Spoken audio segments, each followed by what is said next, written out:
সালের 5 আগস্ট আওয়ামী লীগ সরকারের পদত্যাগের এক দফা দাবিতে আন্দোলনরত কলেজ ছাত্র হৃদয়কে গুলি করে হত্যা করা হয়। ঘটনার এক বছর পর তার মরদেহ উদ্ধারে গাজীপুর মহানগরীর কড্ডা ব্রিজ এলাকায় তুরাগ নদীতে অভিযান শুরু করেছে ফায়ার সার্ভিসের ডুবুরি দল। বৃহস্পতিবার সকাল 10টায় আন্তর্জাতিক অপরাধ ট্রাইব্যুনালের উপস্থিতিতে তারা উদ্ধার কার্যক্রম শুরু করেন। ঘটনাস্থলে উপস্থিত রয়েছেন আন্তর্জাতিক অপরাধ ট্রাইব্যুনালের মামলার তদন্ত কর্মকর্তা ইন্সপেক্টর মাসুদ পারভেজ। উদ্ধার কার্যক্রম পর্যবেক্ষণ করছেন তিনি। গাজীপুর ফায়ার সার্ভিস ও সিভিল ডিফেন্সের উপপরিচালক মোহাম্মদ মামুন জানান, ডুবুরি দল উদ্ধার কাজ শুরু করেছে। এর আগেই ঘটনায় পুলিশের এক কনস্টেবলকে গ্রেফতার করা হয়।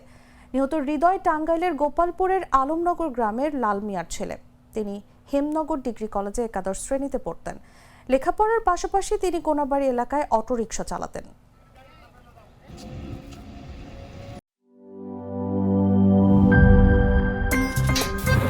আমার একটা স্মার্ট সিদ্ধান্তে 25% গ্যাসের খরচ কমেছে। ভাবছেন কিভাবে? সাধারণ গ্যাস স্টোভ বদলে আমি এনেছি আরএফএল গ্যাস স্টোভ। এর সাইন্টিফিক নজল ও ব্রাস বার্নার ক্যাপ সমানভাবে তাপ ছড়িয়ে রান্না করে দ্রুত।